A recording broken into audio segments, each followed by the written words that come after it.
good morning, everybody, or I should say, uh, good day to everybody, depending on where you are. I'm here with my friend Nicole, and I'm going to let her say her last name because I'm sure to fracture it because it's not in my usual. I have enough trouble with words like nuclear and that type of thing. And so, Nicole, tell us who you are and what you do and where you're from. Okay. My name is Nicole Jansezian, very simple, common name, right up there with Smith. Um, so I'm originally from the US, from New York, born and raised, but I live in Jerusalem. I've been here for about 20 years now.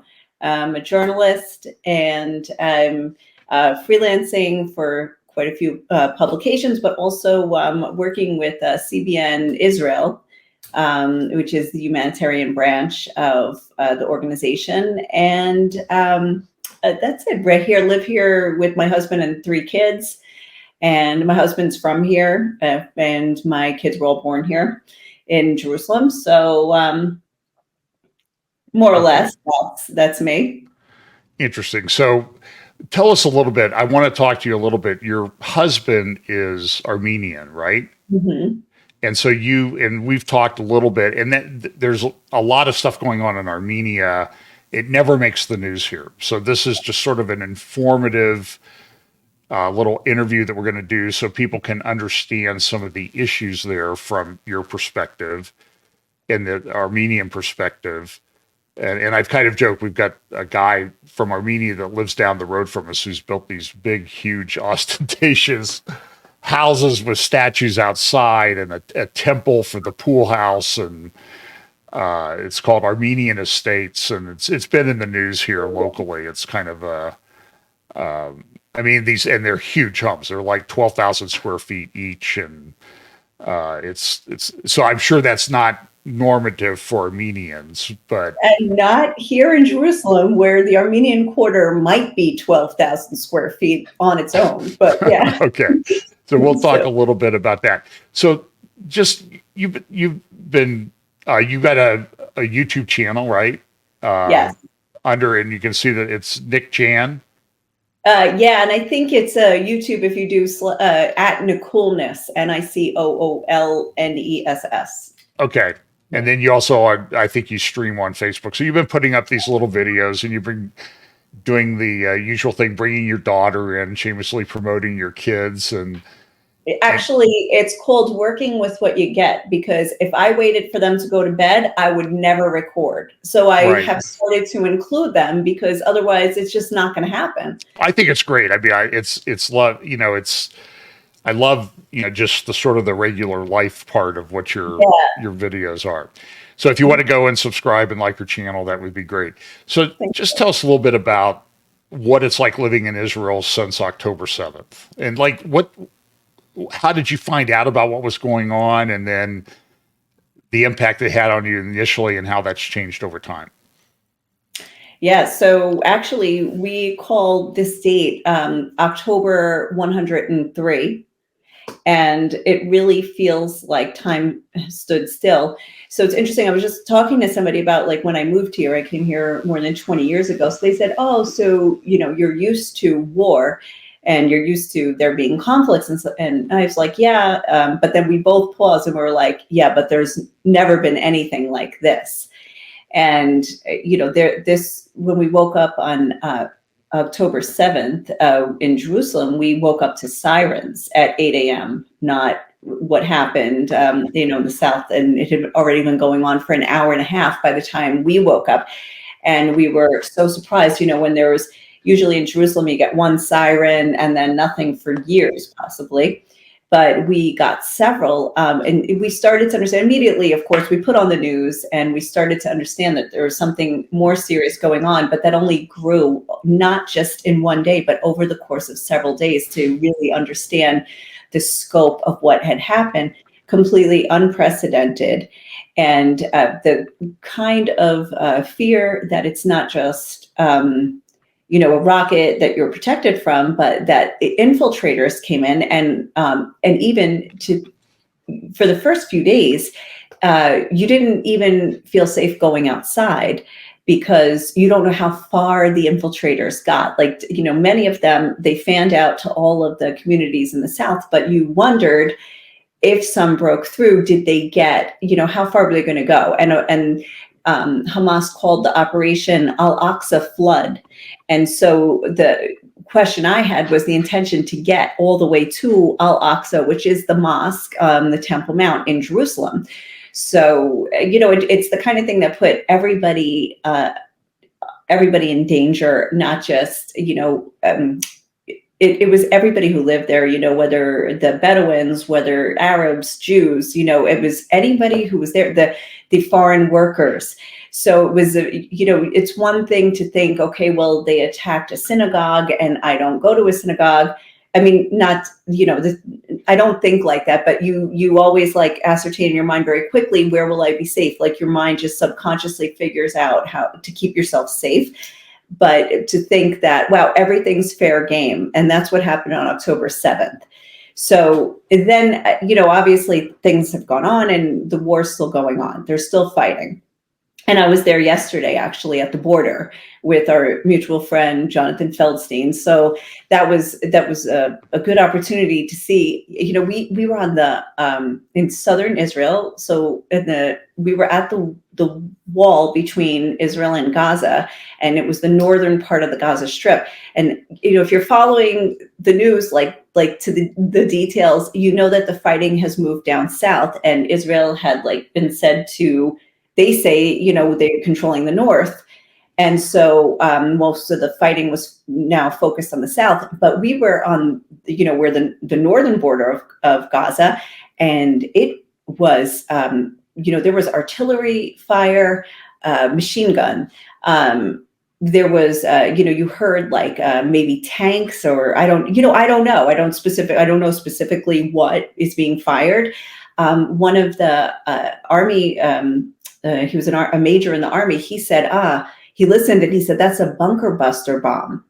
And that was when we heard that. And, so I don't know specifically what, obviously maybe the tunnels they're targeting, but where, I don't know.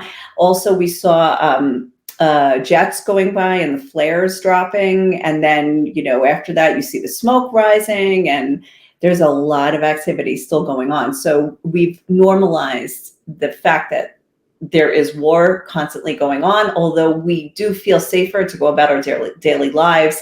Routine has kicked back in. Kids are back in school. People are going to work. At least, the people not evacuated from their communities in the south and in the north of Israel.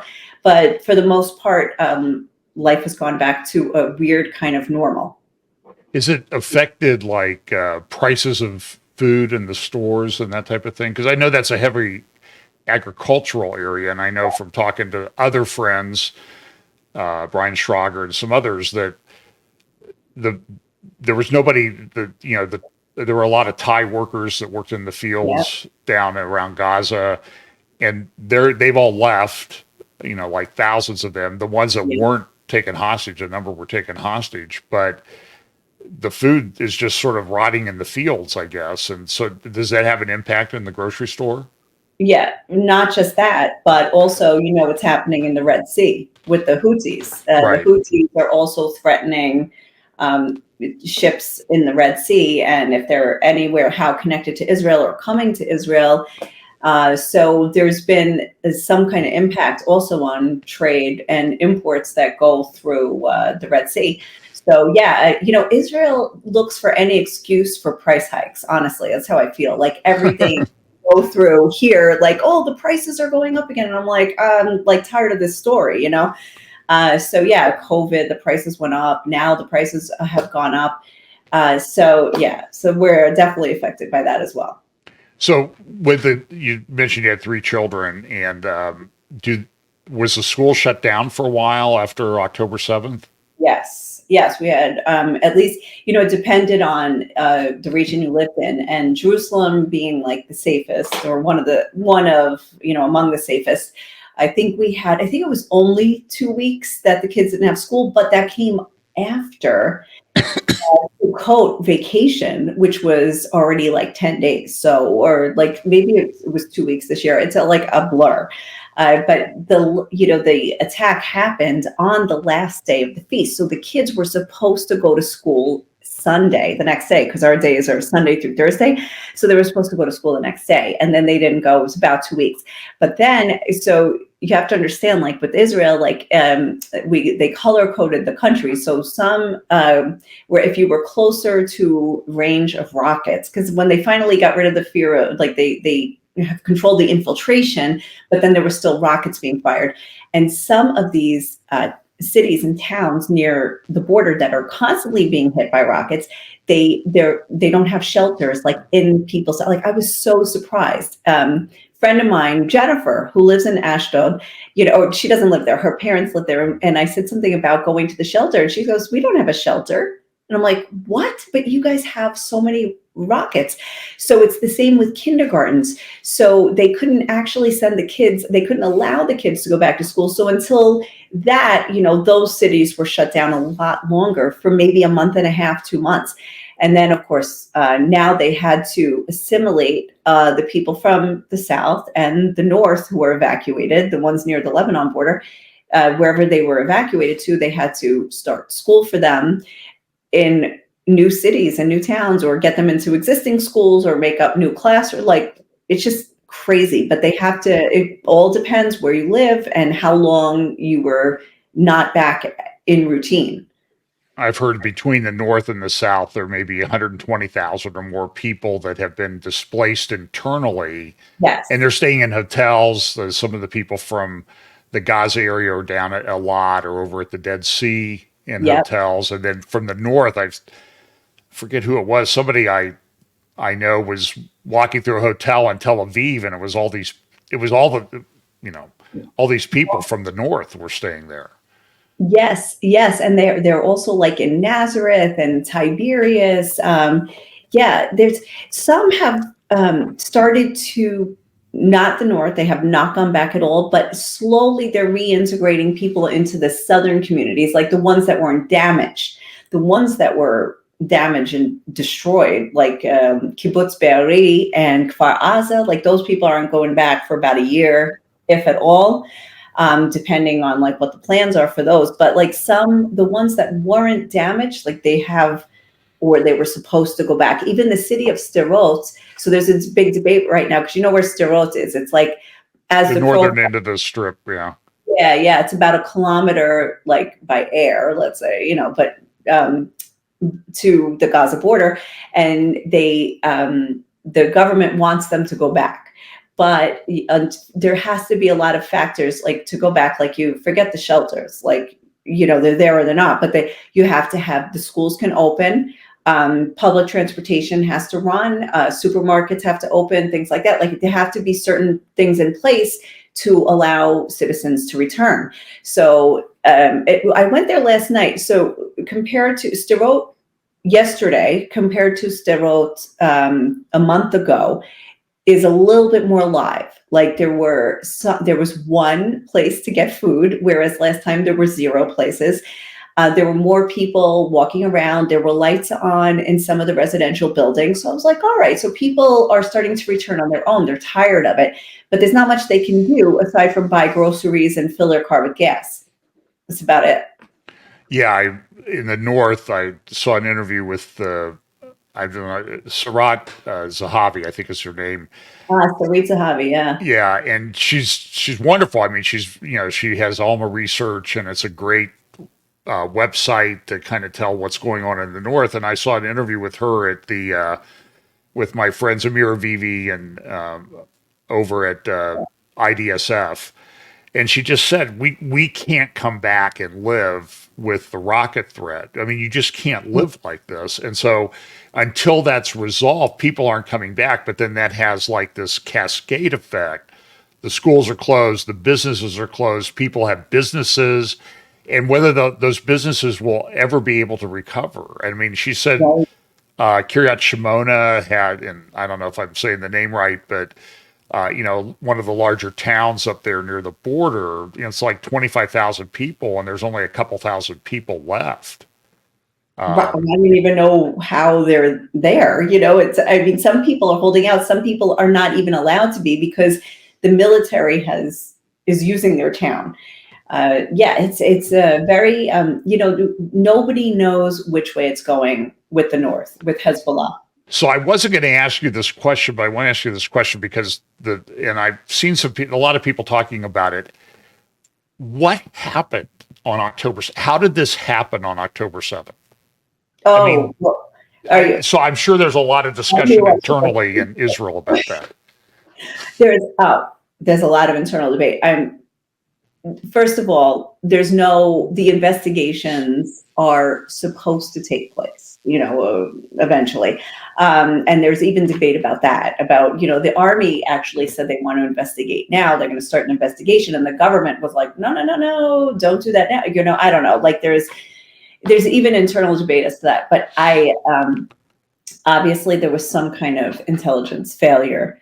And the stuff I heard, like I'm not going to answer your question because I have no idea, but I will tell you that we talked to a couple IDF officers yesterday who said that it was so well planned that like they had in this one moshav where we were, which is like basically like some kind of collective town, and it's like you stand on the height of this town and you look and like there's Gaza right there, like you're looking into it. They said that they had three Hamas, terrorists on motorized paragliders fly in. They landed this central and south of this community, and then they had a unit of 30 come in with them, but not by air, but they came in like by car, like when the fence was broken through, they came and they knew that this unit of 30 goes to this community, and they met them there, and they had backup. They had ammunition, food, gear with them to supply the fighters. They weren't armed, which is strange, and I'm not 100% sure this is accurate, but this is what the guys told us yesterday. They were so well planned that they had, okay, you guys, you're going to Moshav. It's called Netziv Asera, and you guys go there and you meet these armed guys, and you're going to have this is where you are. And these 30 thought they were the only ones. They thought that they're carrying out this one-off attack. They didn't realize until they came through the border or the fence that there were like 10 groups of 30 or 100 groups of 30 going through. It was so when they got the intel, like they did catch a few of them on that morning. They caught a few and they started interrogating them right away, and they said, no, we're the only ones. And so now communication, what they did as well was, the first thing they did was they knocked down the communication lines and the electricity, so nobody had cell service or internet. So that was not a bomb. That's construction next door. Okay. That's all I heard yesterday. Actually, it sounded exactly like that. When we were at the border, it was just like this constant boom, boom, boom. And you're like, wow, I don't know. People are on either side of the border. So now you're shell-shocked a bit, Yeah, no, I should be used to it, right? So anyway, he said, one of them said, we relied too much on the intel, and we thought this is all that's happening because they didn't have phones, and they didn't have internet. So they had no idea that the same thing was being repeated all over, and it endangered a lot of people who would then go out off of the community, and the terrorists set up roadblocks right out on that road from north to south. So then they had also come in by the sea, which you can see from this area. They came in by the sea, and then they worked their way east. Wow. I mean, I was talking to somebody yesterday, or listening to somebody yesterday, and they said, like at Sderot, they knew that the police would respond. So the first place they went was to the police station and killed like 25 people or whatever at the police station.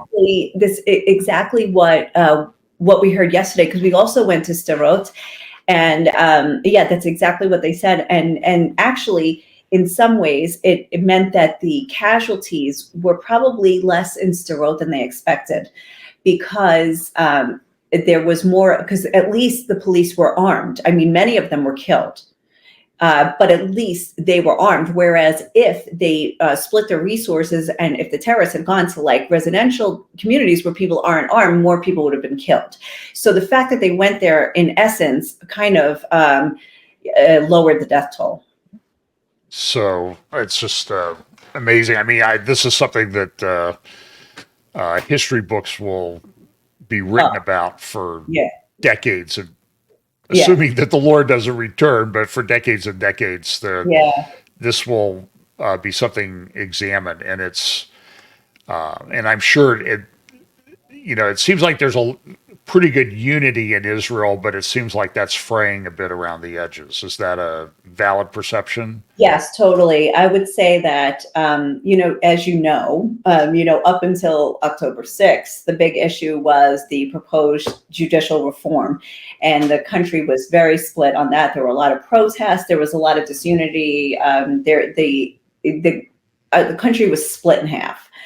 And then October 7th, everybody unified, even the government unified in some ways. Not unity government, it's an emergency government, but still there were, opposition that joined with the coalition in order to okay, let's get through this. But you can see now that it's starting to fall apart again, and people are starting to say okay, there needs to be a reckoning, and also not everybody agrees how this should be done. I mean, basically the lines are blurring as well. The families of the hostages, we need to say there's still 134, I'm sorry to say, hostages. It was 136 as of yesterday, but 2 have been confirmed killed. So 134 hostages, that's a lot of people that are still there in Gaza. And the family, that means there's a lot of very interested citizens here, family members who are saying that this must be resolved, that they must get their family home. And not everybody agrees with how the government is handling it. And even if they do agree, it doesn't look like it's very effective right now. So people want answers, they want changes, they want their family members back. And so there's look, we're at 103 or 104 days right now, and people want to see progress. So, well, I'm looking at, for example, I read the New York Times. Some people criticize me for that, but occasionally they do a pretty good job, and they've done pretty good coverage on the war. Yeah, great and everything. Coverage. And the front page, the big article this morning is, oh, look at all these 2,000-pound bombs that are being dropped all over Gaza, similar to what you heard yesterday. But then the title of the article is "Scope and Quality of Gaza Tunnels Awe Israelis." And now they're talking about the network might be as large as 450 miles of tunnels under Gaza, and at least 5,000 entry shafts all over Gaza. And it seems to be an impossible situation for the IDF to handle. Mm-hmm. And then I'm hearing from my friends at IDSF, in other words, Amir Vivi was in a briefing with Prime Minister Netanyahu in the cabinet the other day. In the north, they think it's even more extensive up in the southern Lebanon, the tunnel network and that type of thing. Yeah. And Sarit from Alma, she said, listen, this is every third home in southern Lebanon is connected to Hezbollah. Mm-hmm. And how do you deal with that situation? So it doesn't seem like this thing's going to be resolved anytime soon. Yeah. And I'm sure one thing, you notice, there's no tourist, right? For the most part. Yeah. And, I would actually say that it's possible to come here. I mean, obviously you have to weigh the risk. There are solidarity missions. It's not like full on tourism. People aren't gallivanting around the sites. So obviously you're limited, but it's possible to come. It's possible to fly in. It's possible to enjoy yourself and see a few things. Obviously, focused on the center of the country. And even in Tel Aviv, you might get a siren, a couple sirens while you're here, but there are safe parts. But tourism is, yet again, just like with COVID, tourism is suffering and practically shut down. So what do you do and we'll finish with this, but and then we'll move on to the Armenian thing, which is really why I wanted to talk to you anyway. But what do you do when you get a siren? in your home? I mean, when you hear that, Yes. what do you do? So different things in different places, like it depends where you are and you know how many seconds you have. So for instance, Jerusalem, we have a minute and a half, to get where we need to go.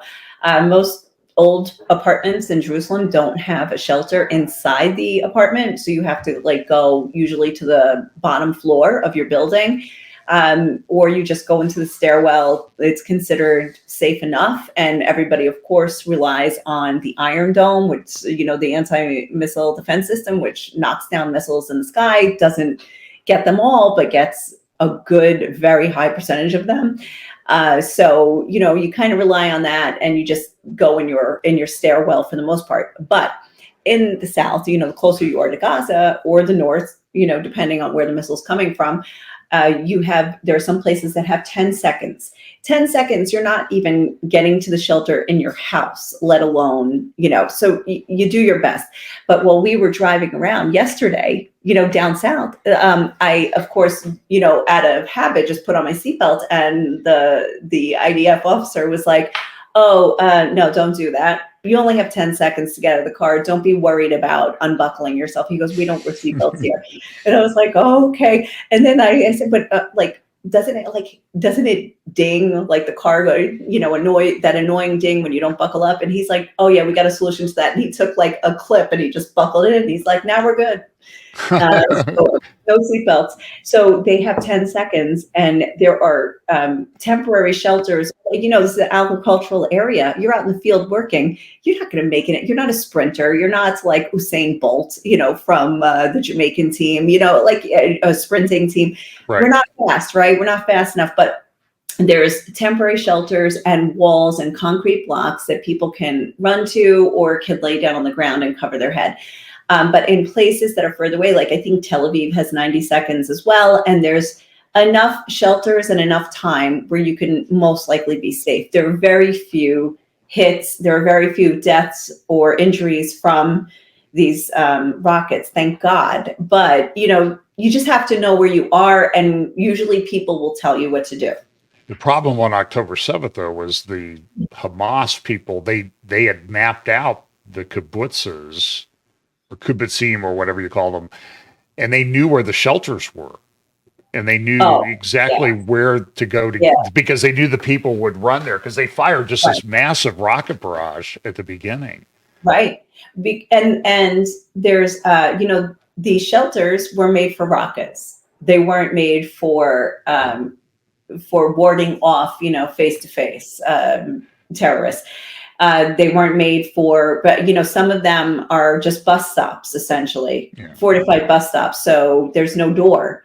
And a lot of people, they were slaughtered inside. Even the ones in houses aren't meant to be locked and to withstand a person, an RPG or a machine gun. They're only meant to withstand a rocket impact. So, yeah. So Nicole and I met about a little over a year ago. I was at the Christian Media Summit. I was invited to that by the Israeli government. And I met Nicole. We were over at the Knesset. If you remember, I think it was your first visit to the Knesset, right? No. Oh, okay.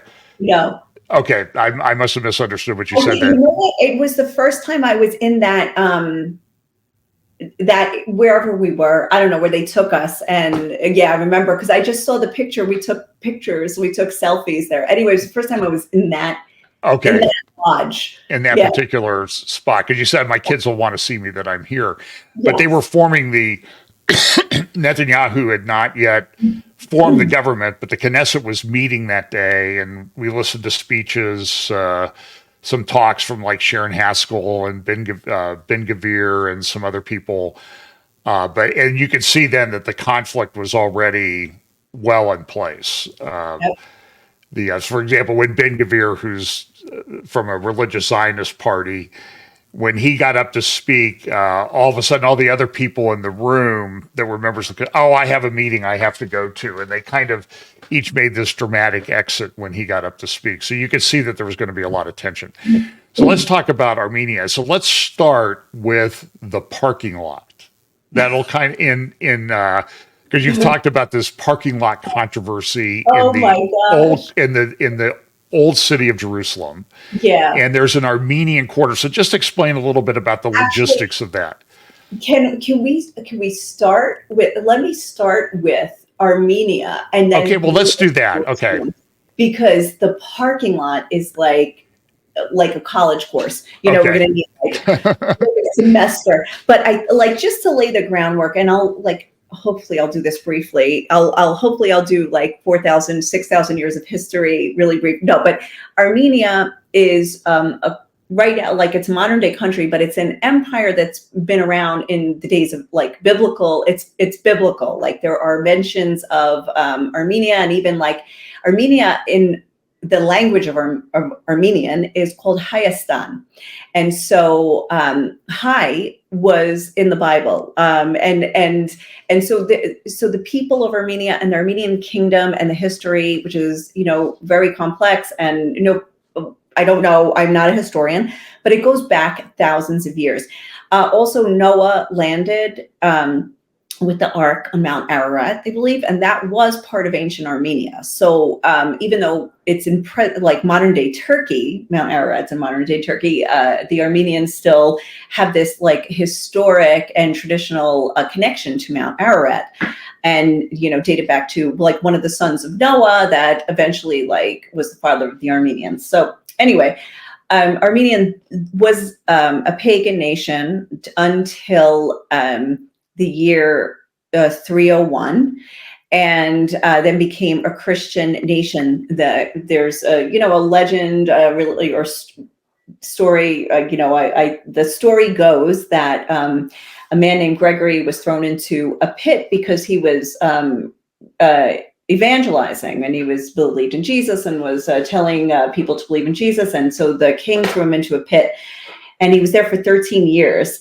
until the king fell ill, and the king's sister said, "Oh, you need this man to pray for you." And so he was like, "Okay." So the king was healed, and then the king declared that we should follow the God of Gregory.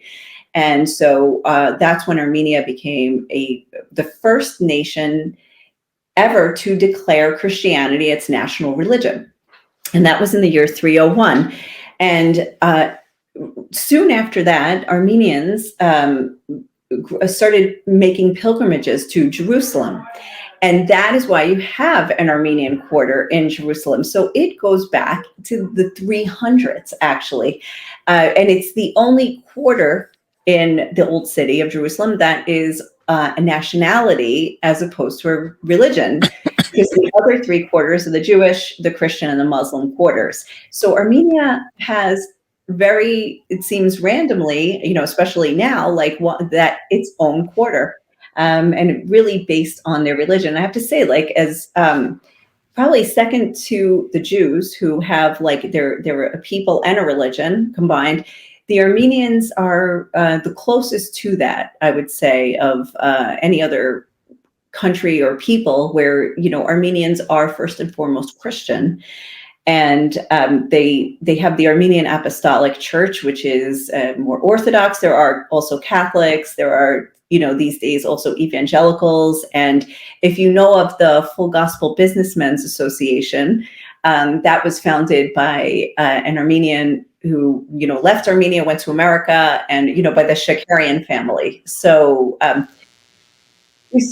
is how they are connected to Jerusalem and why they have presence there. Also, another interesting thing is that they made their own alphabet. It was commissioned, I think it was in the year 405, where the king at that time commissioned somebody to create an alphabet so that the people could read the Bible. And that's also fascinating because that wasn't the same, I think, in England, where the commoners were not able to read the scriptures, but whereas it was promoted in Armenia that everybody should be able to access the Word of God. So that's more or less, I mean, that's like many years of history all in one. But now the Armenian quarter in Jerusalem has been around for about 1,600, 1,700 years, and it's been a continuous presence. that has ebbed and flowed over the years. Sometimes it's been more people, sometimes it's been fewer people. And in recent history, the population increased after the genocide.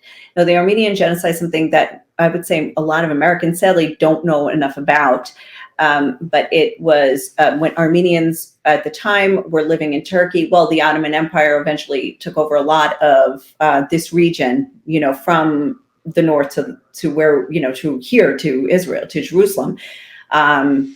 It was the part of the Ottoman Empire. And so, Armenian land and Armenian people who lived on that land were suddenly part of Turkey. And eventually, this genocide happened. It's actually started in the late 1800s. There were killings, but the genocide in full became more systematic in 1914 to 1917, and 1.5 million Armenians were killed. It was a little bit nationalistic, but it was also religious. That it was against, their Christians were crucified as part of the some of the murders that were carried out. There were crucifixions. There were really horrific acts. And there were also death marches. And from these death marches, where many people, they were marched into the desert to get out of Turkey, and then they would go through Syria. And a lot of, so many people died along the way. They weren't fed, or, they died of starvation, they died of exhaustion, dehydration. But the ones who survived or escaped somehow before then ended up in Syria, Jordan, Lebanon, and Jerusalem. Many of them, because they had family in some of these places, they ended up, after getting to Syria, they were dispersed to different places where there were already previously existing Armenian communities. So that's how many people got to Jerusalem. And also my husband's family, my husband's grandparents escaped the genocide and made it to Jerusalem. And unfortunately, I don't know their whole story. And we need to find somebody who can even tell us, like, even more details about how or why they escaped. And, but they got to Jerusalem. And at the time, it was still part of, what was the 90s? So, wow, was that the British or it was overlapping with the Ottomans and the British at that point. Right. So, yeah. The Allenby came in and sort of defeated the Ottomans about 1917 and took over Jerusalem. And it was sort of the end period of the Ottoman Empire in Israel. And it's interesting because all the countries now that are in the Middle East that we think have been around forever, those were all sort of created by the Brits and the French and Sykes-Picot and all these different things. And then they had all these conferences about what to do about the land of Israel and that type of thing. Yeah. But I told you, we had friends at a church we used to attend, and the husband's grandfather was a child in Armenia, like 7, 8 years old, and his parents were killed in front of him. And then he ended up he was an orphan, and he ended up with somebody took him in as they escaped, and he ended up in America. And so this has a big impact. And it's interesting, the Turks will get very offended if you bring it up and say that there was a lot of people killed in a genocide, which is clearly, that was a real true genocide. But, there's been resolutions, I think, in U.S. Congress and stuff to talk about the Armenian genocide, and the Turks really get their dander up about that. Yeah.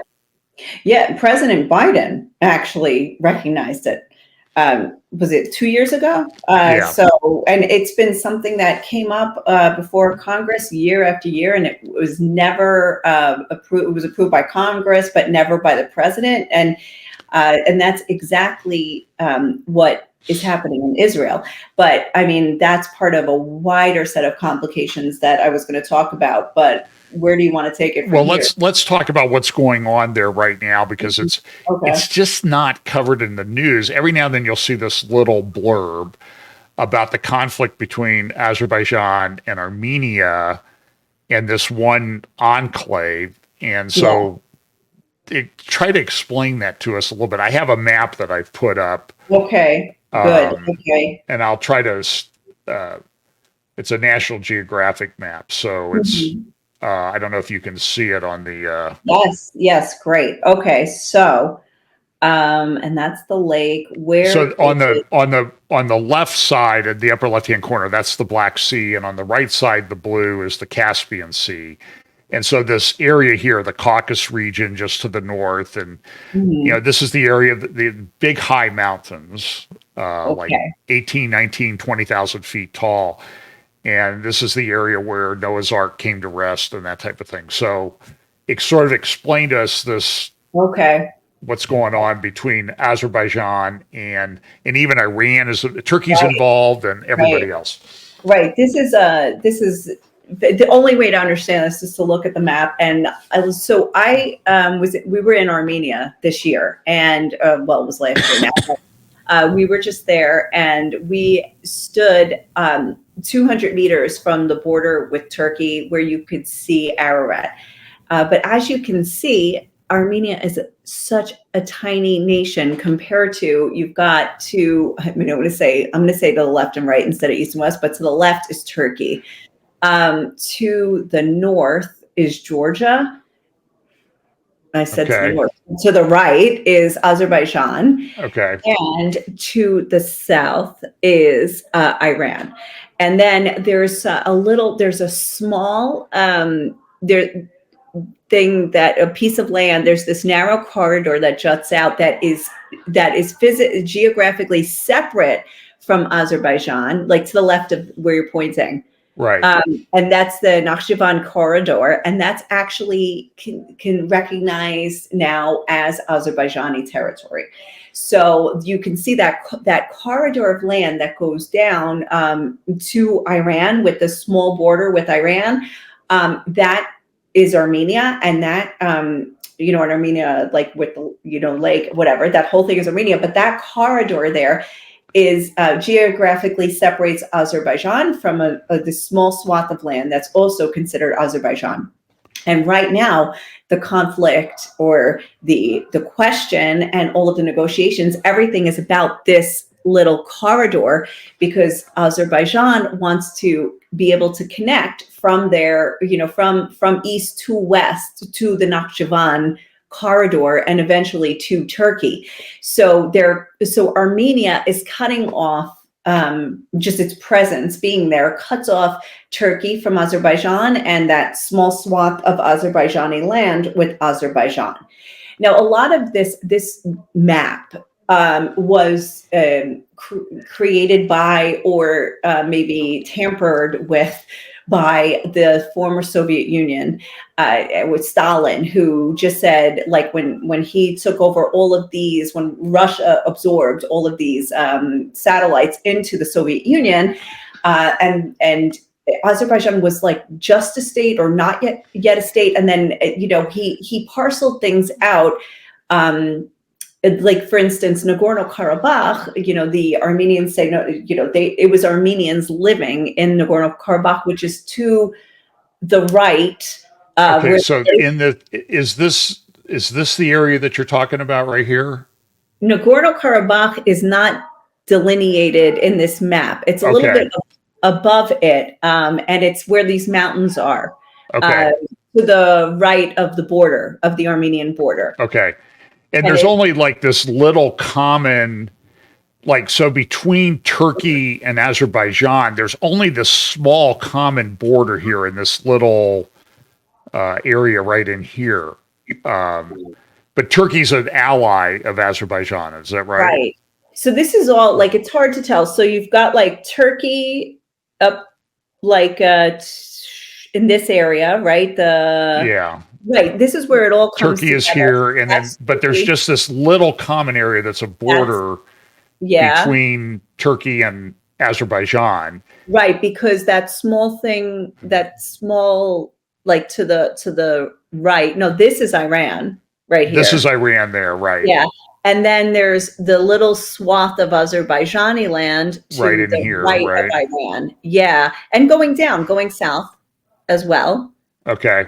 Yeah, There's that. this is all Azerbaijan. Right. But then to the right of that is the southern arm of Armenia, like that leg that goes down, Okay. so that part, and that's what's cutting off the rest of Azerbaijan from there. And that's actually like even today, I saved this because this is just news today. And I knew we were going to be doing this interview, so I made sure to save this. The EU warned Azerbaijan yesterday, Tuesday, against invading Armenia following Baku's renewed demands for Yerevan to open an extraterritorial corridor to the Nakhchivan enclave, which is that small piece of Azerbaijan there. So there have been, what Turkey was to Armenia in the early 1900s, now is Azerbaijan to Armenia. Now, so here is Armenia with 4 countries. It's landlocked, and there's 4 countries on the board on their borders. And they don't have relations with 2 of them. They don't have relations with Turkey and Azerbaijan, who are allies. They do have relations with Georgia to the north, which is another Christian nation, and they have relations with Iran. Now, Iran has interests in Armenia because of its because it's not in good diplomatic relations with Azerbaijan and Turkey. So it's kind of like a relationship of convenience. It's not like they're like, oh, like you've got one is like an Islamic regime and the other one is a Christian nation. So it's not like they have like common interests, but they have common enemies. And so it creates a very dependent relationship where Armenia really needs Iran right there to keep them safe from these 2 invading, because there was just a war. Well, first there was a war in 2020, which Azerbaijan won hands down, and it was they took land that was where Armenians lived, and it disputed. I mean, it was Armenian before Soviet Union, and now like recognizes this. It was never settled. It was never, like, as far as the Armenians are concerned, it was never settled internationally. So during the war, it was taken by Azerbaijan. And then there was the enclave, which is not delineated on the map, but it's to the east of the Armenian border. In the mountains there, I'm pointing, and you guys can't see what I'm pointing at. But anyway, to the mountains there was the Nagorno-Karabakh area, and so it's not connected to Armenia except by one little entry called the Lachin Corridor, or the Lachin Corridor, which is somewhere like here north of Iran. Yeah, where your mouse is, it's like around there somewhere, to the right, like on that red line. So it's exactly somewhere, it's somewhere there, more or less. Okay. But so it was connected to that, and so they were otherwise surrounded by Azerbaijan because of the previous war. And 120,000 residents, Armenian, living there in what was historic Armenian lands. But Azerbaijan, said like they claim it as theirs, and Armenia claimed it, or the Armenians claimed it as theirs. Finally, this Armenian prime minister said that he was willing to cede it to Azerbaijan, but the people there didn't want to leave.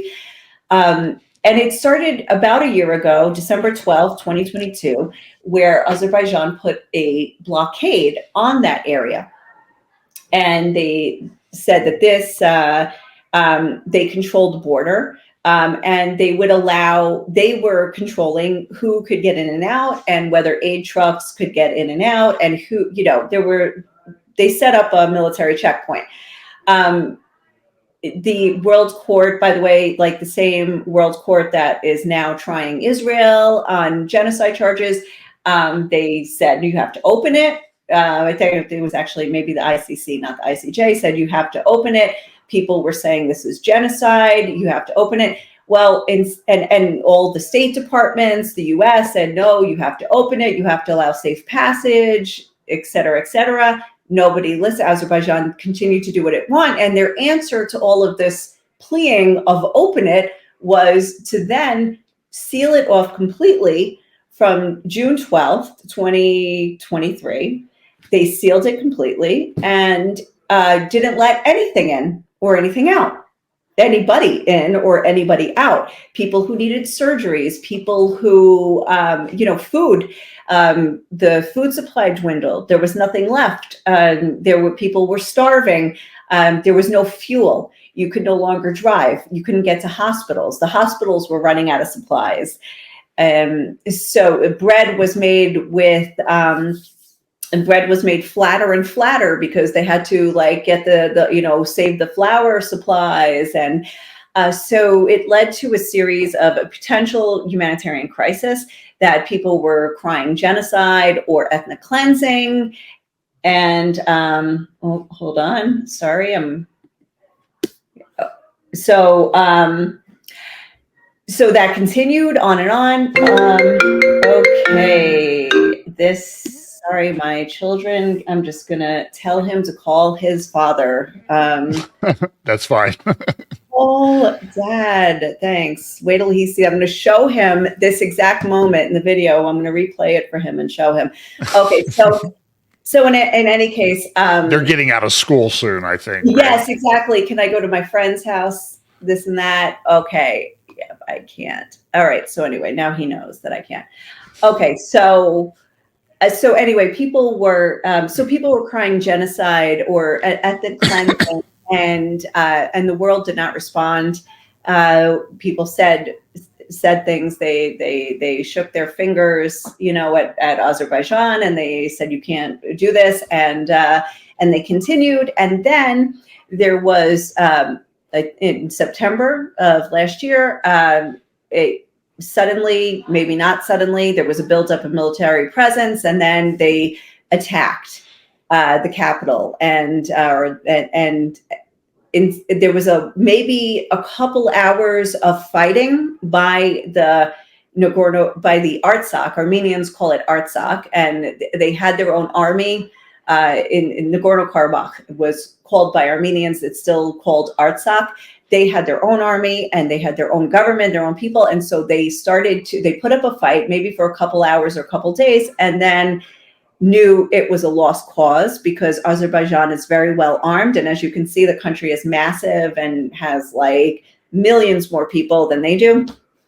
And all of the Armenians, at least 100,000, now maybe it's up to 110,000, fled to that corridor. It took them days to get through. Imagine these mountain roads, lines of cars, 100,000 people plus fleeing into Armenia proper.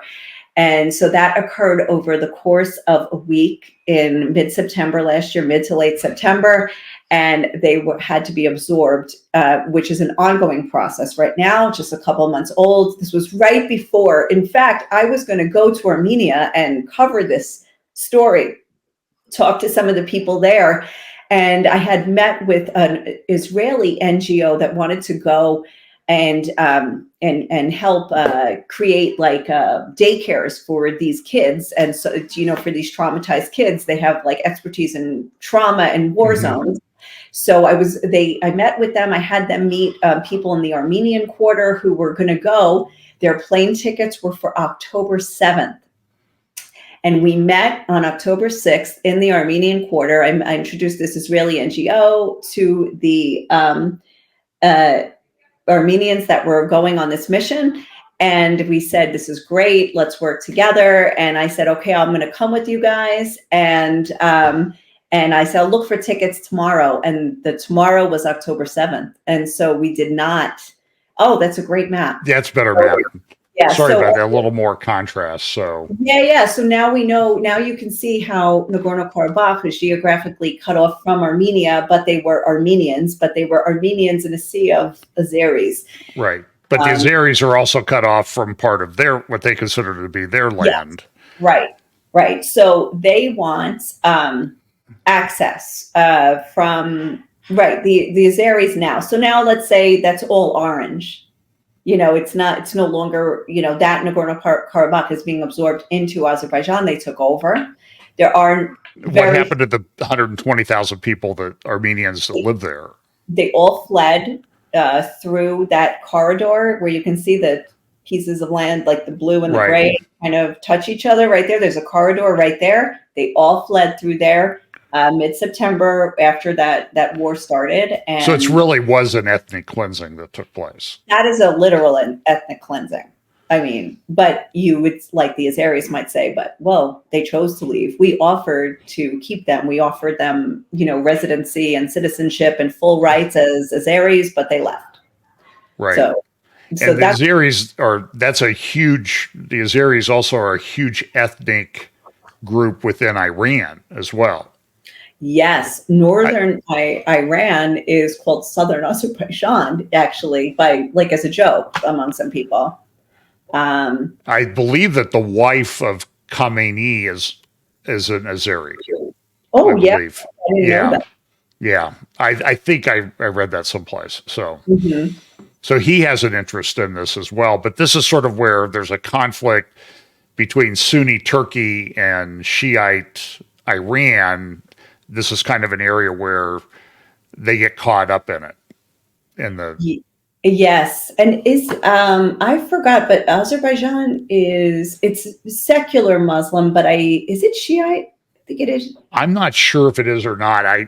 There's a guy who does this great channel. He has these great maps and everything. It's called the Caspian Report, and I think it's an Azerbaijani guy an Azeri guy who lives in Baku on the Caspian Sea, and he does these. I don't necessarily agree with his geopolitical analysis, but he has like the greatest maps in the world. And I'm trying to figure out how he does that, because I would like that. I'm a map guy. I like maps. I love me too. I think they explain a lot like this. I mean, it's very hard for me to explain, but when you see it, even I can explain it better. I'm trying to see if they are. And Azerbaijan, so people know, the Caspian Sea is very oil rich. Baku is a very important oil area. The Caspian Sea is a very oil rich area. And then the question is, how do they get that from there to market? Because there's not, so they have pipelines through Turkey, and that leads to geopolitical things. And just a historical thing too, so people understand, is that Stalin had kind of an interest in here because Stalin was from Georgia originally, and so right.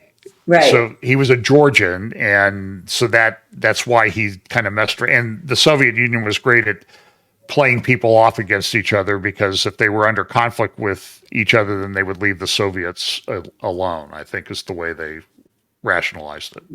Right. Now, so now that we can see the map, what I think this is where you can really, now that we really see clearly these things, you can understand now the geopolitics that's involved in Jerusalem. Because how does this relate to Jerusalem? So you just mentioned oil. So Azerbaijan is a wealthy nation, or, at least some people are wealthy, but it has a lot of resources. And so for decades now, Azerbaijan has been a very good ally of Israel's. And they, for one, also they are able to sell their oil to a lot of different countries. They export their oil. They're also very good, like the president of Azerbaijan and the presidents of Azerbaijan and Turkey are very, very close. They echo each other in a lot of their what they say. And so Armenia is basically in the way of them connecting, if you could, literally in the way. And something to note, if Yerevan is maybe somewhere like around the E of Armenia, more or less, something like that, I think. It may be a little north of there, but in any case, the president of Azerbaijan today, who's been president for a couple decades, and before that, it was his father. So you can see where that's headed. But he calls Yerevan, the capital of Armenia, he calls it Western Azerbaijan. or so he is essentially claiming that land as theirs, and this is why we need to pay attention to what's happening there, because if you look at what he has said in the past, and if you look at also the things that Erdogan has said, president of Turkey, they don't think Armenia needs to be here. Armenia is like an obstacle to them, and Armenia is like weak. Armenia is still pulling itself out of. It's weak militarily. I mean, it's still pulling itself out of the shackles of communism, of being part of the Soviet Union. Was taken as one of the republics, and so it's still getting itself free. It's still getting up to speed, and they're slowly doing that, like with their economy. Now, Armenia does have it going for itself, for sure, hands out, like the culture, the history, and their faith. When you go to Armenia, you feel you have stepped into history.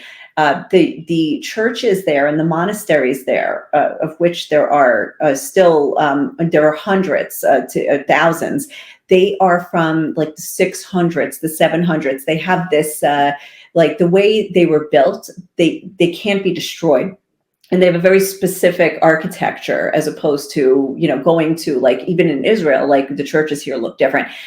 So they have, so it's just, like you feel the history. You see the engraved crosses everywhere you go, like they're engraved on stone, and it's a thing. It's like an Armenian known thing. It's called the Hachkavs, and they're everywhere. So Armenia is like an open air museum, and it's still true to its faith. Like, it's still getting up to speed with the economy, the military, but it's got the culture, the history. Like, the music is rich, the art is rich, their faith is rich, and this is the kind of thing you don't wipe out from the face of the earth. And of course, being the carriers of the Christian faith, going back to the year 301, this is something that I wish Christians would pay more attention to. Now, granted, it's not in the media, but there are some reporters who are constantly trying to report on this. I think it's been, I know CBN is covering it with Chuck Holton, who goes there a lot. And there's some other outlets, but I'm trying to hit on it. I'm trying to stay up to speed with what's happening over there. But for me, a lot of it relates to what's happening here in Jerusalem. And so there's a lot of, if you look at where Azerbaijan is, and now knowing that Israel is ally of Azerbaijan, Iran is right there. And who's Israel's biggest enemy? It's Iran. It's right. Always worried about. I mean, Hamas worried about today, but overall, like, Hamas even gets its backing from Iran. But Israel has a close relationship with Azerbaijan. Exactly. Because I think they've used it, or have hoped that they would be able to use it as a forward base if they have to attack Iran. And that's right. The Azerbaijani government has come out and said, no, they're not going to do that, because that would cause if they allowed that would cause some problems with Iran right next door. But then there's also the question of the oil that comes from the Caspian Sea through pipeline in Turkey that comes to Israel. Because I know that the Hamas people are really upset with Turkey that they allow that oil to come through. Why don't we cut off Israel if Israel's really our enemy? And so Erdogan says all these pro-Hamas things and anti-Israel things, but he allows the oil through. Right. And I'm not, my suspicion is that Erdogan's family is heavily involved in the oil business, I think, and that explains some of it. Oh, interesting. Okay. Well, there was a lot of question about oil and ISIS and how they were supplied and everything. So, and I don't know. I mean, everybody accuses everybody of everything. So yes, they're falling out of lockstep now. I mean, Turkey was making like overtures to Israel for the last several years, and they had relations. The president went there, and Well, they had a Yeah, big meeting set up that was supposed to yes, take place in October. Netanyahu was supposed to go, I think, to Turkey. Yeah. So yeah, a lot was happening there. And one of the things for Armenians here is Israel, which Jewish people went through a genocide, the Holocaust, and yet Israel does not officially recognize the Armenian genocide. And so that's very painful to Armenians. And the other thing is that Israel is one of the biggest supplier of arms to Azerbaijan. And it's, Israeli drones that were used against Armenians that were very deadly in the 2020 war. And so this is something that the Armenians are very upset about. That obviously any country can buy arms from any country. You're free to sell to whoever, but it becomes personal if you're an Armenian living in Israel and you hear about your brothers getting killed by Israeli weapons. So, Right. And I've seen people in the media, people who I really respect, but they come across as very, very pro-Azerbaijani and very anti-Armenian. I mean, it's pretty. yes. Yeah, there's a little It's bit kind of hard to reconcile a little bit to me, but 100%. There's a little bit of a derangement syndrome when it comes to Armenia, and it's one thing. Even I often say you can criticize Israel without being anti-Semitic. But you can do that. It's possible, but there are people who in a deranged manner are blaming Armenia, which is usually the underdog here. And so there's a lot of that goes around, why you can be friends with Azerbaijan without saying that Armenia is accusing it of all of these crazy things. So I don't know if you want to get into that, but let's talk a little bit. Let me pull up a map here of the old city. Okay. And we can kind of talk about that. This is kind of a basic a map of the quarters of the old city. So people if you've been to Jerusalem, a lot of times you will enter through if you're coming from downtown Jerusalem, you'll enter through the New Gate or the Jaffa Gate. And so if you enter through the New Gate, you come right into the Armenian quarter, right? No, New Gate, no. Zion Gate is right into the Armenian quarter. New Gate's the Christian quarter. Which one's the Armenian quarter? All in blue down there. Oh, okay. I've got them mixed up. Okay, yeah. So the Jaffa Gate, when you come in by the Tower of David, to the right is the Armenian quarter. Yes. And then it borders on the Jewish quarter. This would be the southern part of the old city. And then you have the Muslim quarter, which is kind of yellowish, and then the is it the Christian quarter that's the pink, the pink? reddish. Okay. Mm-hmm. Whatever that color is, I'm not good, but I know it's a different color, but I'm not good at describing colors. Yeah. So the Armenian quarter.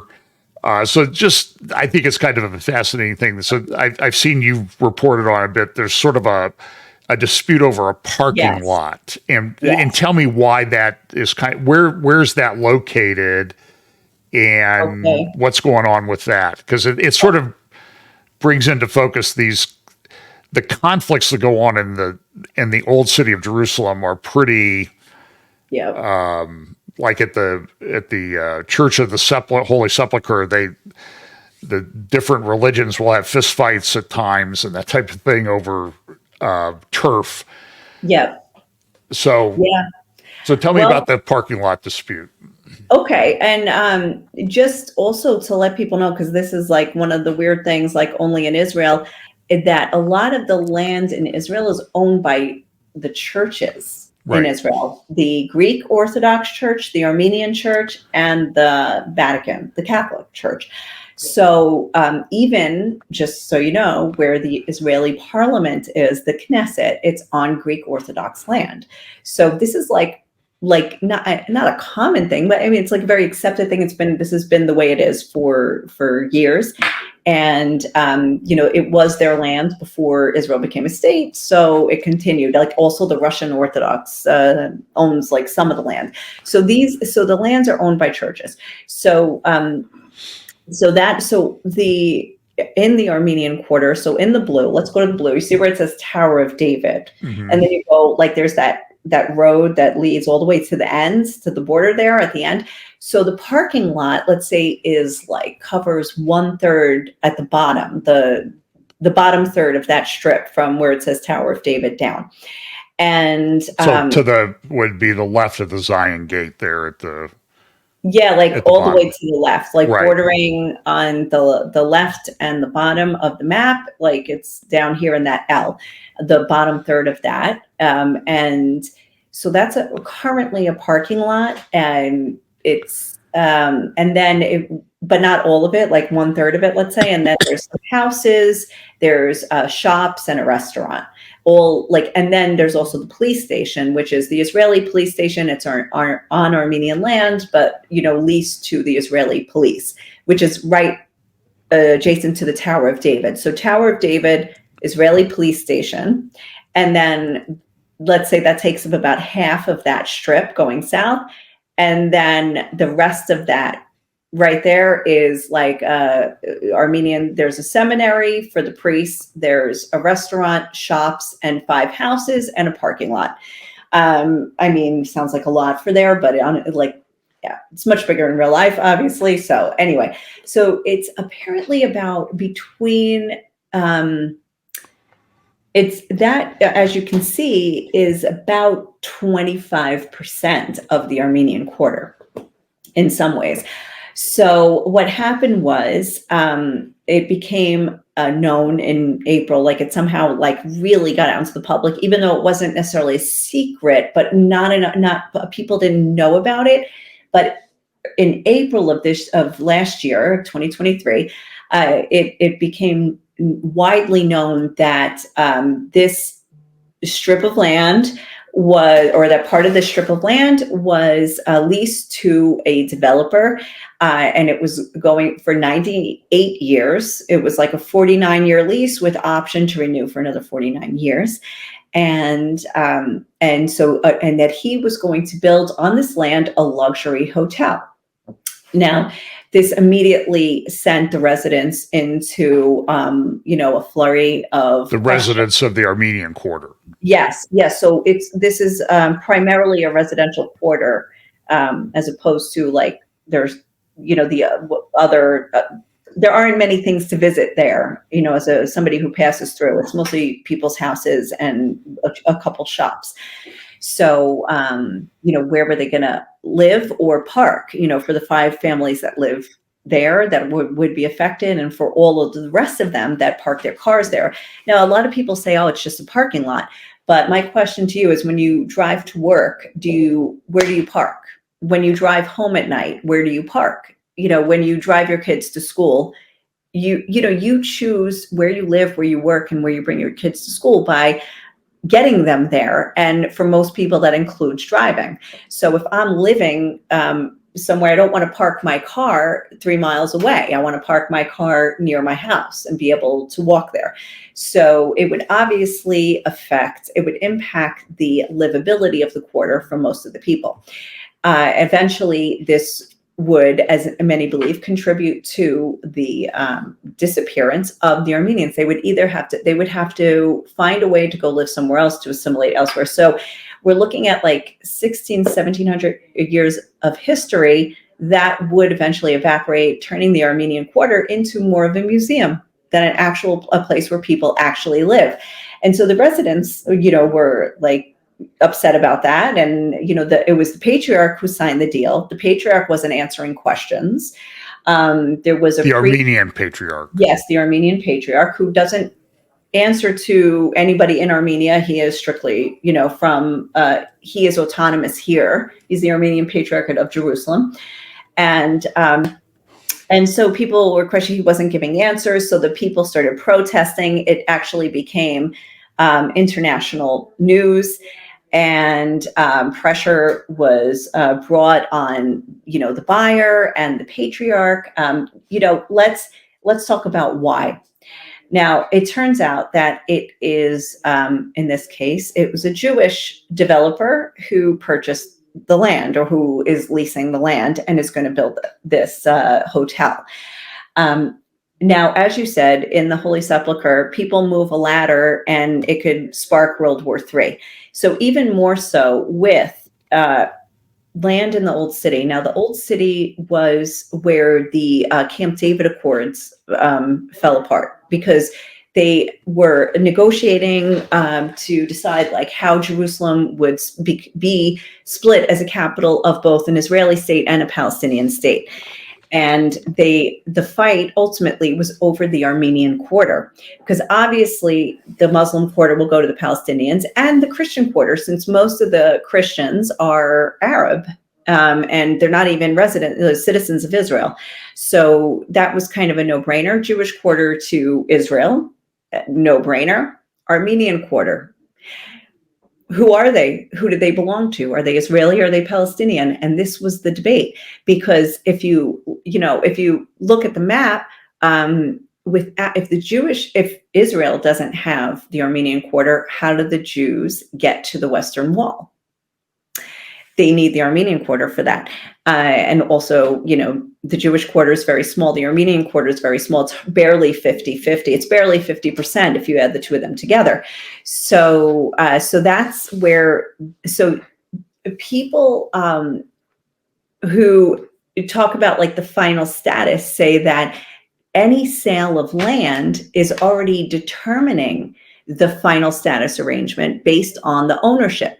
So in this case, he's a Jewish man, a Jewish developer who leased this land, meaning it's automatically going to become Israeli, a part of Israel. So that upset all of the people who either want to keep the negotiation open or want to negotiate it politically and not based on possession. Because simply if possession's 9/10 of the law, and I'm Israeli and now I'm building a hotel, which turns into housing, which is, Jews are going to live here, then it by default, it's a de facto Jewish quarter, or Israeli part of the Jewish state of Israel. So here on the map, we can see the Temple Mount on the right with the Dome of the Rock.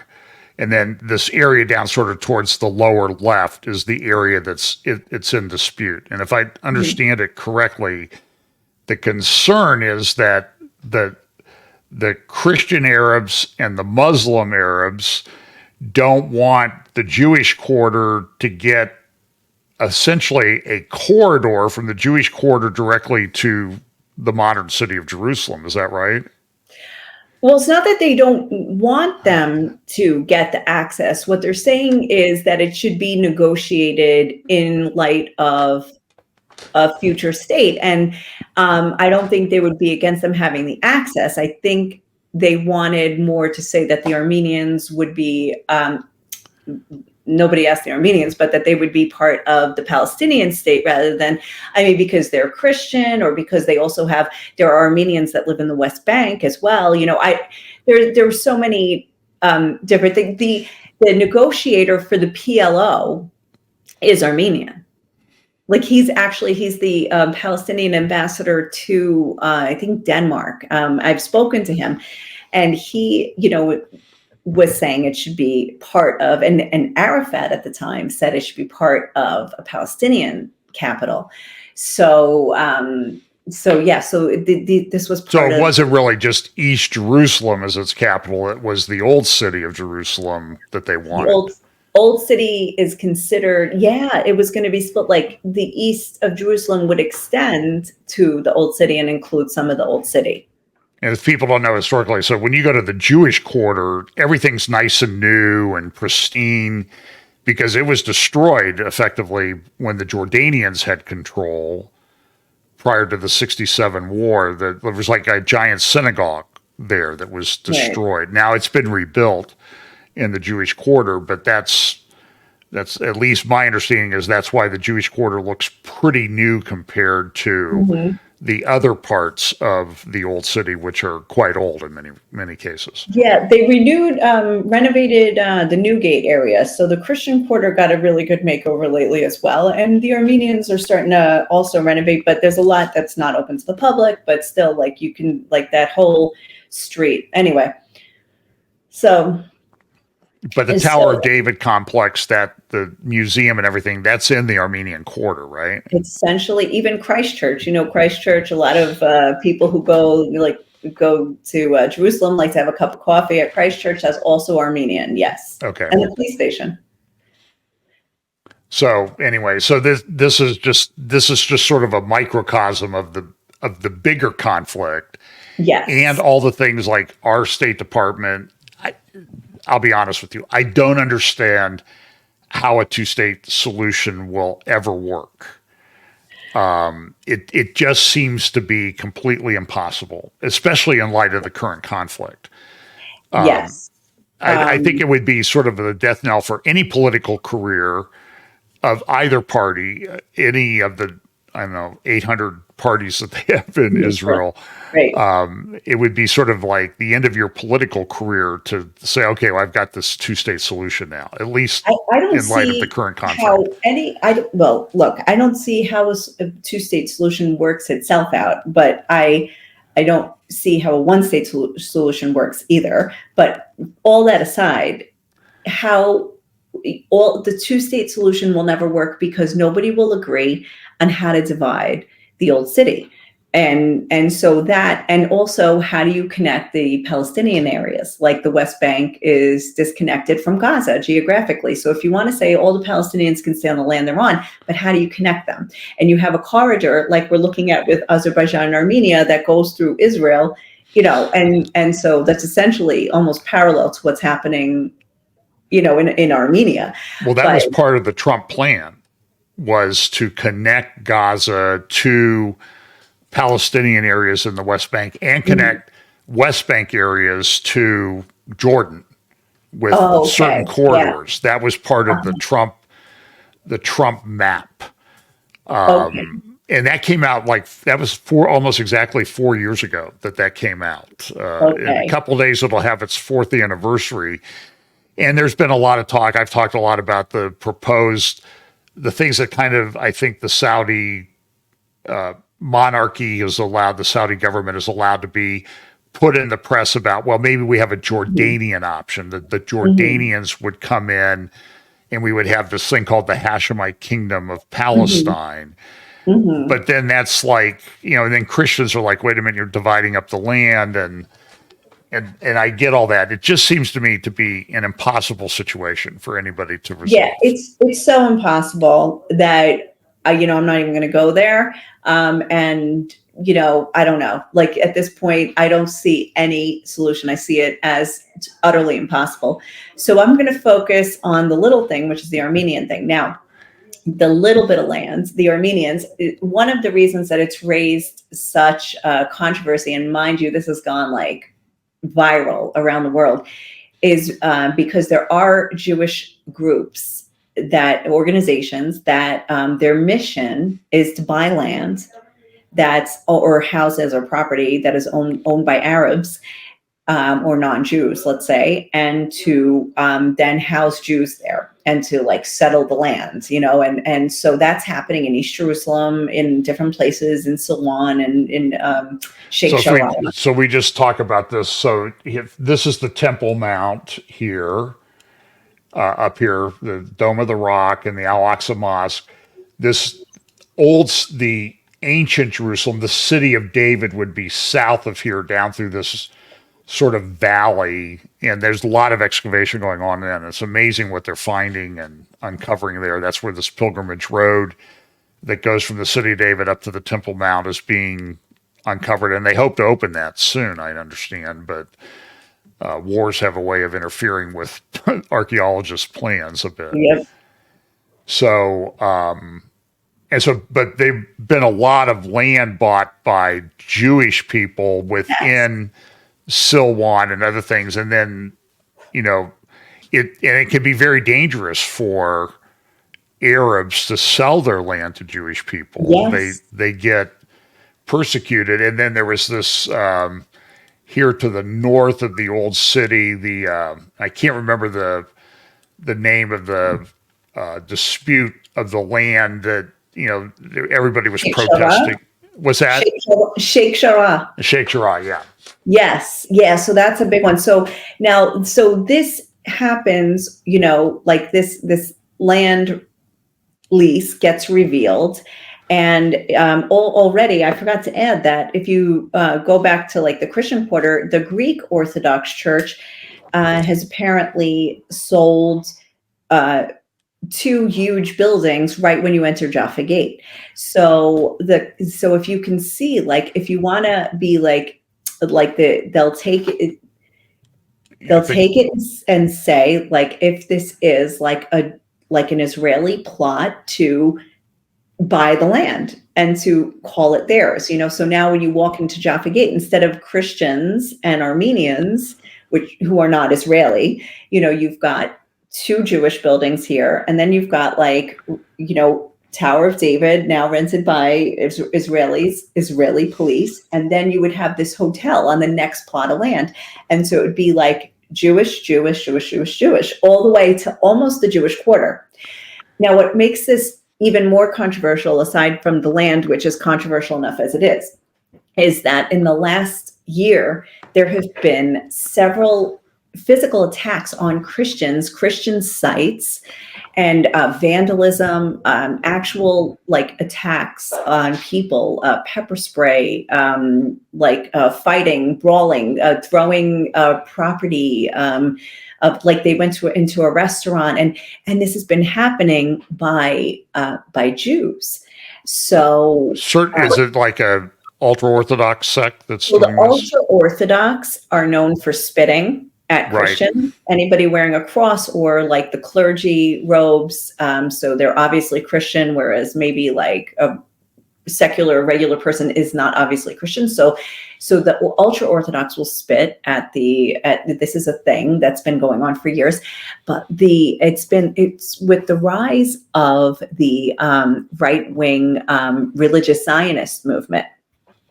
So some of them are very radicalized, and they're the ones who are carrying out the other types of attacks.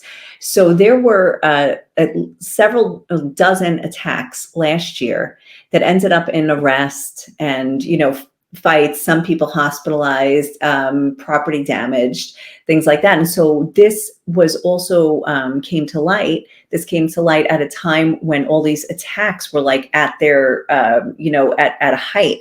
So that's really also made this more controversial, more suspicious, more polarizing.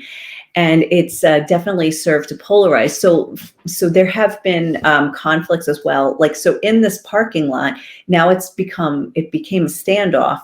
The Armenians actually set up like a tent to prevent work from being done, because the builder came in and the developer came in, he brought bulldozers, and he started to actually work on the land to build this hotel. And the Armenians said, no, because we want this to go to court first, and they wanted to appeal it.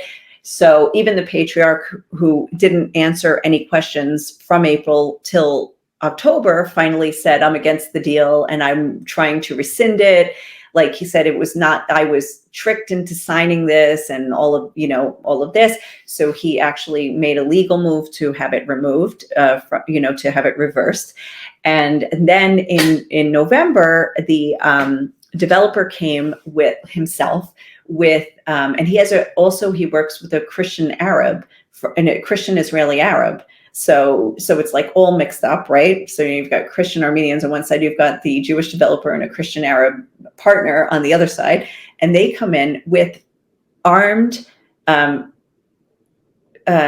Jewish settlers, I'm talking like they're religious Zionist, the settler-looking Jews that come in with machine guns and Dobermans, to the Armenian Quarter, and there's obviously a confrontation there.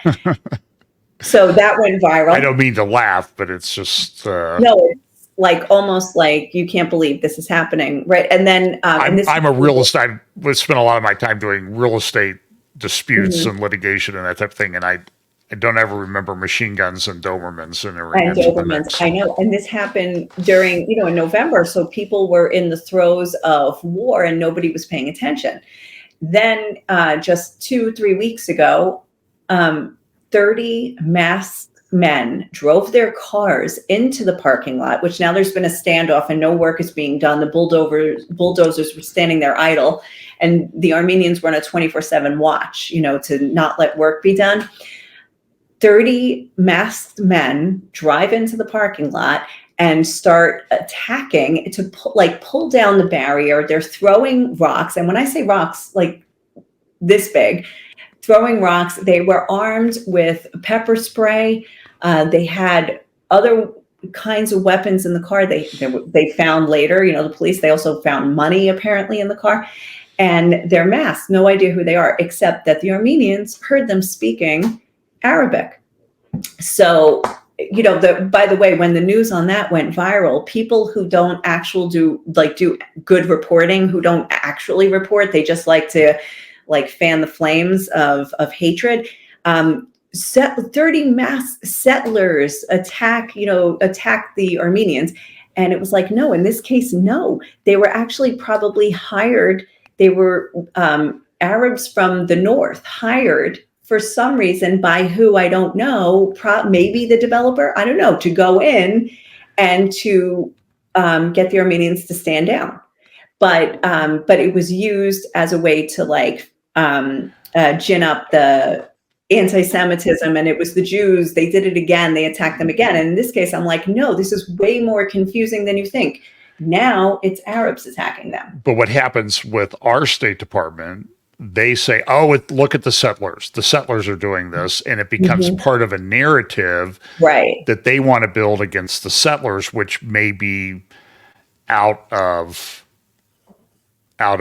whack, shall we say, a little bit. It's not necessarily matching the facts on the ground, but it's matching the narrative that our State Department wants to push. Is they want to push the two-state solution.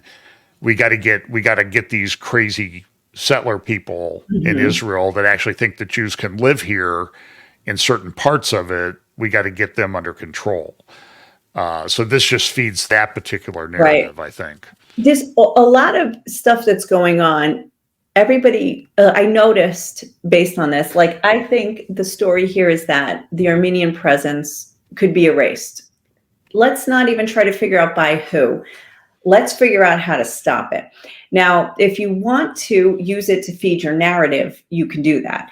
But what I see with this, instead of looking at the facts, it's okay to be able to criticize Israel for some of its policies. And it's okay to criticize the settlers for some of their policies, but it's not okay to blame where it's not warranted. So people really need to take a step back and understand the situation and not just go in blaming one side or the other, but understanding really who is doing this or really what the impact's going to be. And we can do it without hating. It can be maybe Israel is behind this land deal and wants the land for its own capital. Maybe, but doesn't mean you have to hate Israel. We can oppose their policy. We don't like that they don't recognize the Armenian genocide, but it doesn't mean we have to hate them. But there's just, it can look at the policy and criticize that and try to reverse it and take that on its face. It's very hard for people. They want to be anti or pro. And it's you can manage the conflict within yourself. It's okay. You can do that. Yeah. So let's just, we went way over the time we went, which is typical for me. And I know I've poured even myself at this point. I mean, if anybody lasted till now, God bless. Come visit us in the Armenian Quarter. That's right. And she will take you to, you've said, if you come and you hook up with Nicole, she'll take you places that you don't usually get to go. It's true. It's true. I'll have to take you up on that the next time I come. So hopefully soon. I don't know. Yes. But anyway, I'm going to take this off. If I can find my cursor here. Okay, there we go. So, what so I always ask people when I talk to Jonathan Feldstein or Brian or other people, what should Christians in America be doing? Like, we're pro-Israel. How should we be acting? What should we do? How can we help? I guess is the question I have. Well, it's a great question. There's so many answers, but I think, one thing that this situation shows me, and even the polarization now with the war between, Israel Hamas, and how there's, so many protests out, is that we need to really, all of us, we have a responsibility to know the truth. But also understanding, like, I think we need to understand in every situation. I think this blanket politics, I learned in Israel after growing up in America and having like just two parties, yes or no, right or wrong. Israel has 1,000 parties, on a daily basis, but and a smaller country than America. And so as much as I don't love that system, it also has taught me to understand all the issues, and that you don't have to just be for this, which means you're against that. Like, being for something doesn't mean you should be against the other thing. So I think that's what I would say to people is to really try to understand the whole issue, and with the Armenian presence in Jerusalem, but also even like with the war, like understand what's happening, and not just, that are pro something become hate of something else. So I think that's very important, is that, we can be pro-Israel, but we could criticize Israel. We can, we need to be able to do both, or to understand. I mean, we don't have to be critical of everything, but you need to be able to think critically and understand other issues and how it's impacted. So I don't know. Does that make sense? Yeah. I mean, it's a very complex thing. Like, and I don't know your position. I'm a lawyer, and so when I see judges being tyrannical, I guess, and taking too much power for themselves, so I understand the need for judicial reform, but it's like throwing an RPG into the middle of a room when you talk about it in Israel. I won't even comment right now. This will be another 2 hours. I know. And so and I understand all the different conflicts and everything. So I just have kind of my own particular, that's sort of informed by my view of judges, and to keep them in check, I guess, is the way to do it. But how do you do that? So anyway, Nicole, we'll have to do this again sometime. I'm sure this is not going away anytime soon. I don't see how this conflict is resolved. It's from my own personal perspective, I'm on Twitter. I don't post a lot, but my feed on Twitter is just filled with this Jew hatred like I've never seen in my life. It's unbelievable. And it's just this constant thing. And then I see someone who I do respect, Caroline Glick or Gadi Taub or stuff, who are conservatives in Israel, but they post something, and then the vitriol in Hebrew that comes from other people within Israel is just unbelievable. I mean, it's you got to have a pretty thick skin, I guess, to have any position in Israel. I think what I'm trying to say is you can hate, like, for instance, you can be totally opposed to Israel, like to this land deal going on in the Armenian border, but you don't have to hate the Jews. Right. I mean, that's like, where did you, to take it from there to there is crazy. Yeah. So like, everything should be balanced. Like, maybe even the ones on the right should be balanced, by the way, but Yeah. So anyway, if people want to follow you, where they can do that, and your YouTube and that type of thing.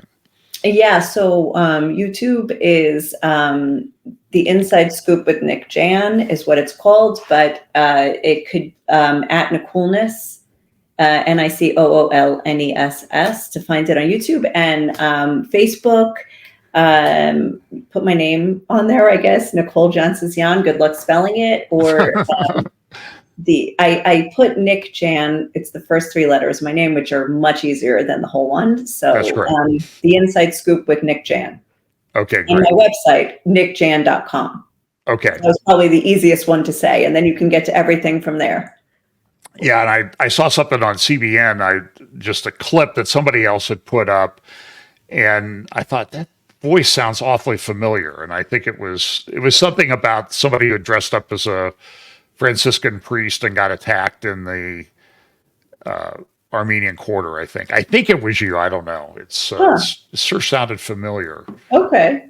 But maybe it wasn't. Maybe it was somebody else. Anyway, so Nicole, thanks a lot.